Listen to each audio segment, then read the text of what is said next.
நீங்கள் பார்த்து கொண்டிருப்பது 24 நியூஸ் தமிழ். சிவகங்கை மாவட்ட ஆட்சியர் அலுவலக கூட்டரங்கில் மாவட்ட அளவிலான விவசாயிகள் குறை தீர்க்கும் கூட்டம் நடைபெற்றது. மாவட்ட ஆட்சியர் ஆஷா அஜித் தலைமையில் நடைபெற்ற இந்த கூட்டத்தில் விவசாயிகள் தங்கள் கோரிக்கைகள் குறித்து பேசினார்கள்.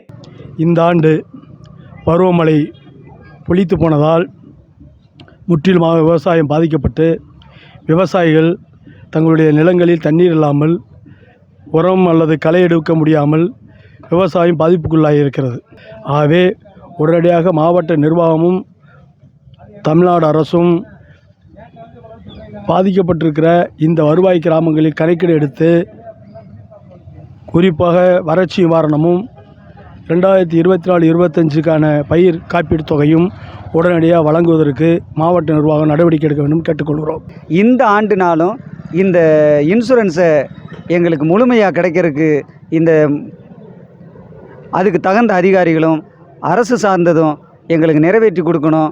இது தவறுனா அடுத்த ஆண்டுகளில் விவசாயம் செய்கிறதுக்கு உண்டான நிதி எங்கள்கிட்ட இல்லை. ஒரு ஏக்கர் விவசாயம் செய்யணும்னா 30,000 ரூபாய் செலவாகுது. ஒரு ஏக்கருக்கு 3 ஆண்டு காலத்தில் 90,000 ரூபா செலவு பண்ணியிருக்கோம். இது கடனாகத்தே மாற்றி இருக்குது. இதை நிறைவடையணும் அப்படின்னா இந்த தடவை கொடுத்தாத்தேன் அடுத்து இந்த நெல் விவசாயங்களை நாங்கள் செய்ய முடியும். இதை சரியவர செய்யணும் அப்படின்னா அரசாங்கமும் ஒத்துழைப்பு கொடுத்து எங்களுக்கு இதை சரிவர நிவர்த்தி செஞ்சு கொடுக்கணும்.